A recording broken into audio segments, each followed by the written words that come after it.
Hey everybody, just got a real quick guitar video for you today, but I wanted to start off by apologizing for not uploading more frequently. I had a little bit of an issue with some surgery and work being busy. YouTube is obviously something I just do for a hobby. It's not my source of income, so apologize if the uploads are not as frequent as you would like them to be. Anyway, today I wanted to go over a PRS S2 that I got last year, and this is a 35th anniversary US made S2, and this one is in the McCarty burst, which we'll talk about in a minute. And this is, as you'll see here on the headstock, is a 35th anniversary version. At the time this came out in 2021, this was unique. It had a few features that we're going to go through that most S2s did not have at that time. However, apparently this was really popular because since then, all the 2022 SE models, or I'm sorry, not SE, S2 models that have been made this year have incorporated some of the features. Basically what this was, this 35th anniversary, they decided to take the regular S2, give it a couple of special finishes for the 35th anniversary, and then add a couple of features from the core lineup. Now, if you want to know the difference between a S2 and a core, I'll link, Phil McKnight has a really good video where he goes through all the comparisons of the new S2 models to the core models and what the differences are. But what I'm going to do today is actually go through what's the difference between this and the SE model. And the reason is this one kind of sits right in between the SE and the core. And really I wanted to figure out, is it worth it? Now, I love this guitar, especially just because it was a very limited run for the 35th anniversary. But the more I've gotten to use this guitar and compare it to my SE, the more that I'm not sure it's entirely worth the difference. I definitely felt like this was a better buy than the core. I don't think I would ever spend $4,000 on a core seeing how good this one is. But seeing how good the SEs are lately, I'm not sure it's worth another $1,000 to jump up to this. But there are some significant differences that we'll go over. So first of all, this has a nitrocellulose lacquer on it. The S2s did not used to have that. I guess the new ones now in 2022 do. But this particular one from 2021, being the 35th anniversary, they added the nitrocellulose. It's obviously got a really nice flame maple top, as you can kind of see from various angles there. Really nice flame maple top in this McCarty burst, which is my favorite. It has the two mini toggle switches to coil split each of the humbuckers individually. Again, the S2s did not used to have that. I guess they all have that now. The S2 2408 models, I should say, not all the S2s, but the S2 2408 models now have that. Prior to this 35th anniversary, they did not. They would either have push-pulls, or I believe that there was just one push-pull that would split both simultaneously, but you couldn't split them individually. Now you can. Otherwise, it's fairly standard. It's a very thin, which I like the S2 cut more than the custom 24 cut. I like the beveled edge around it. I feel like that's more comfortable to play as opposed to the arch top. The top of the guitar is pretty flat. It's almost like a Strat, but it's got that beveled edge on it. It's a two-piece. No, I take that back. The SE was the 2 or 3 piece. This one has a 1-piece mahogany body and a 1-piece mahogany neck. However, this one has a scarf joint at both the heel and the headstock, even though the middle is one solid piece of mahogany and the body is one solid piece of mahogany. This was something that is similar to the SE line, whereas in the core line, I guess they do like a 1-piece instead of doing the scarf joints. But it's got standard, because it has toggle switches, the potentiometers are just standard Korean-made kind of alpha style pots. So nothing fancy there. I think in the core models, those are upgraded to like a CTS or something of that nature. This has the 8515S pickups in it. Now, all the SEs and the S2s have the 8515Ss, and the core models have the 8515, just the full 8515. When you get up into like the private stock and the 10 tops and some of the more high-end models, then you get into the 5815s, which I wish PRS would sell separately so we could put them in other models, but I don't believe they sell those separately. I think the only way you can get them is going into those high-end models.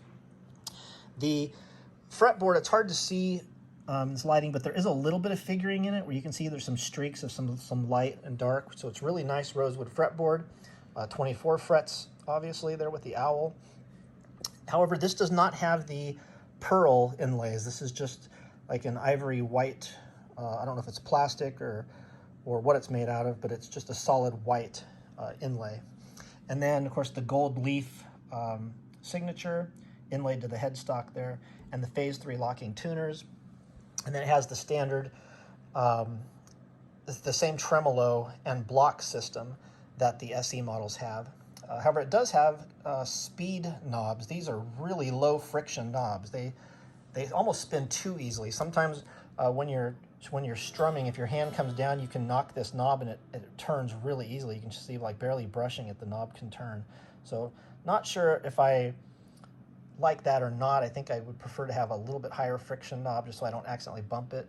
But it is really easy to roll on and off if you're,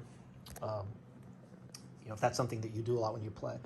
And then it has, as you can see, the 1-inch maple cap, which I believe the cores have a 2-inch maple cap over the mahogany body. So it's a little bit thinner than the core, but the SEs typically are a little bit thinner than that. So it's a very, very nice, well-made guitar. 2-piece, obviously, maple cap with the 1-piece mahogany body underneath it. Now, the reason why I say I'm not sure if it's worth it or not is because of this SE that I found here. Now, not all SEs are going to be like this. This might be a unicorn. I'm not sure. Now, I posted an earlier video on this guitar, so you can go to my channel and find that video if you want to see more information about this. However, the more I've gotten to play this and the more I've compared it to other guitars, the more I'm not sure if this is the way an SE is supposed to be or if I just got lucky.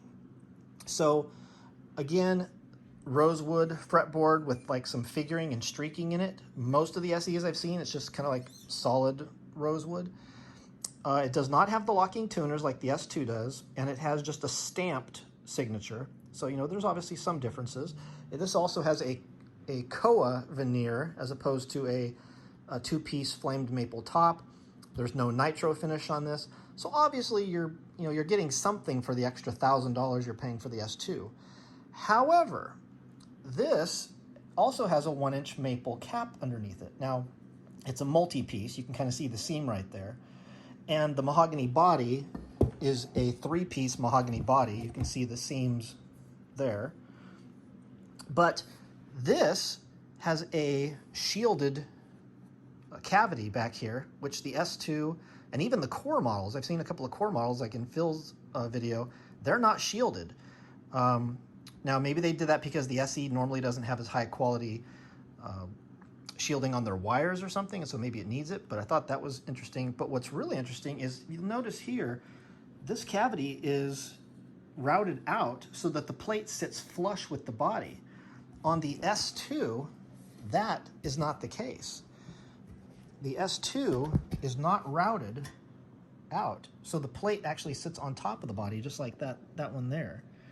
Now, it's got a nice beveled edge around it, but that's something that they normally only do on the core models, is routing that out so that it sits flush. So the fact that this SE has that is very unique. I haven't seen any of the other SEs do that. Most of the SEs also have the plates that just sit on the top. The other thing that's interesting is obviously with this being a satin body, maybe that's why, but this also has a satin neck, which I actually prefer over the gloss necks. It's much easier. My hand doesn't kind of drag on the glossy finish as much. So this one's really nice to go up and down. The other thing that's really interesting is this does not have scarf joints. I thought it did, but I took it to a luthier when I was having a pot put on it, which I'll tell you about in a minute. And he said, no, it's a three-piece neck. You can see the seams there. There's 1, 2, 3 pieces. And it's maple as opposed to mahogany, but it's got some really nice figuring in it, actually. There's, you know, a few spots that have like some really nice patterns. But it's like you can see the grain going up the side. It's kind of hard to see with my camera there, but there's no scarf joint. The seams on both sides go all the way up on both sides. So really interesting that there's no scarf joint in the heel or the headstock when there is on the S2, even though this is a three-piece neck instead of a one-piece maple neck for the middle part. Also, interestingly enough, this one's made in Korea, which all PRS SEs at this point are made at the Court factory in Indonesia. Now, PRS used to make their SEs in Korea, and I believe they started transitioning around 2019. But this particular guitar that I got was a special limited run that was done by a guitar shop in Arizona for part of their anniversary. And I guess while PRS was transitioning their SE factory from Korea to Indonesia, they still did their limited runs in Korea. So this was one of the last SE models made in Korea, apparently. But what is really surprising, oh, I should mention, when you normally buy an SE, it's just the volume push-pull, which splits both of them. And so you don't have the option of the mini toggle switches like the S2 has. However, my local luthier put in I ordered another pot from PRS, the same as this one, and installed it for me. So now I can split both of them individually, just like I can on the S2. So that, you know, obviously would cost you a little bit extra if you wanted to do that. But that's the only modification I've made to the guitar. Other than just putting in that push-pull for the bridge, I haven't changed anything on this guitar. So what's really wild, why I'm wondering why I might have gotten a unicorn. You know, all the other stuff, you know, maybe the neck, the koa, all that stuff, maybe that was just spec'd out by the guitar shop in Arizona, because I guess you can do that when you're special ordering guitars from PRS, even with the SE models, when you're doing limited runs. However, normally an SE costs about $8.99, and if you put this extra stuff on it, like the no scarf joints on the neck, you know, the routed out cavity in the back, they usually charge a premium for that, and then you're paying $9.99. This one was $8.50, so it was even less. But what blows my mind is the pickups. Now, when I got these, I just assumed they were 8515S pickups, just like in the S2, because the 8515s are only in the core models. As you saw in, I think in Phil's video, he kind of goes through that. But no, these are the full 8515 pickups, not the 8515S. I actually have a photo that I took of the back of them that I'll put in the video here so you can see the difference between the stamps on the back of these and the stamps on the back of the S2 model. And clearly the S2 model pickup shows an S, and this one does not have an S. So I cannot figure out if that was a mistake and these were supposed to have the 8515S's, or if the guitar shop in Arizona spec'd it out that they wanted the full core model 8515s in here. And if they did, then I don't understand why this was only $850 and why they didn't charge more for it, because usually you have to pay well over $1,000 to get an SE with those pickups in it. So again, I don't know if it was an accident or if I just got lucky or if that's the way it was spec'd out and the guitar shop just sold it for less because it was part of their anniversary run or not. But when you add all of that up, for $850 versus, what is this, $1,900 that an S2, now I actually got this from the same guitar shop I bought the other one from, so they gave me a deal on it. I think I got it for $1,650 instead of I think they go for $1,929 right now. But still, is it worth an extra $1,000 when you can get all of that? And the only thing that's really different is nitrocellulose and flame maple top, which is, I mean, nice to have, but I don't know that that makes that big of a difference. Or the locking tuners, you know, the gold leaf inlay, which is just cosmetic. I don't know. You know, it's nice to have the 24th fret, I guess. I definitely like the S2 body shape, but if I could, I mean, I'm lucky enough, I know I'm blessed, I can have both. But if I could only have one, I think I'd save the $1,000 and take that SE right there. But anyway, what do you guys think? I mean, I think this one actually looks prettier, of course, with the flame maple and the McCarty burst and everything. But I don't know. You guys let me know. What do you think? Is this SE over here just a unicorn, and you're not usually going to get that kind of stuff for that price? But even if you couldn't get all that, if you just had a regular standard SE 2408 for $900, would you take that, or would you buy the S2? Curious what you guys think. Anyway, that's it. Thanks, guys. Bye-bye. All right, guys, I apologize. Two quick things I forgot to mention in the video. First thing, just real minor, is on the fretboard. This SE model has the pearl, I believe they're the acrylic pearl inlays, as opposed to the solid white inlays that are on the S2. Most SEs have the solid whites, but there are some that have the pearl. So that was a nice little touch, but not anything too surprising. What was surprising, though, is this guitar is significantly louder than this one. Now, you say, well, yeah, this has the 8515S's in them, and this has the full core model 8515s. And that's true, I mean, but PRS does a really good job, usually, of making sure that the S version of their pickups sound very close to the full version. Even the 5815s, which they put in their private stock models, the 5815 LTs, when you get the 5815S versions that come in some of the core models, they sound very similar to the 5815 LTs. So I assumed these were going to be very close as well. Now the tone is very similar. They're not like drastically different in tone, but in terms of output, they're significantly different.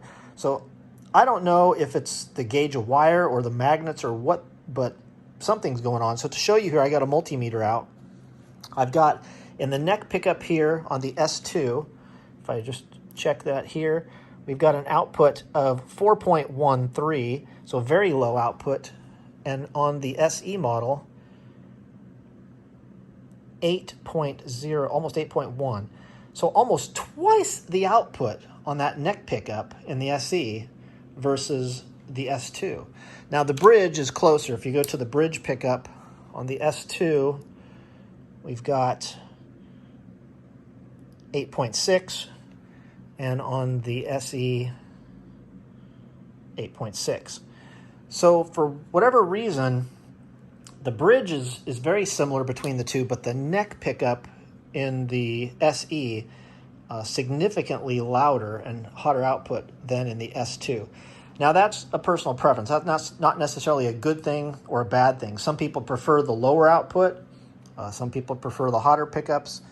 I will say they're both very clear and articulate. So it's not a matter of, one being darker than the other.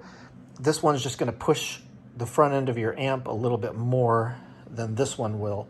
So you're going to have to turn the volume up a lot higher on this one if you want to get the breakup. If you want to get breakup on this one, it's a lot easier at lower volumes. But I did not notice a difference as far as brightness or warmth or clarity, articulation. They're both very similar. This just seems to have a higher output for some reason. So I wanted to make sure I mentioned that because that is one more difference between the two. All right, guys, I think that's all. I appreciate it. See you later.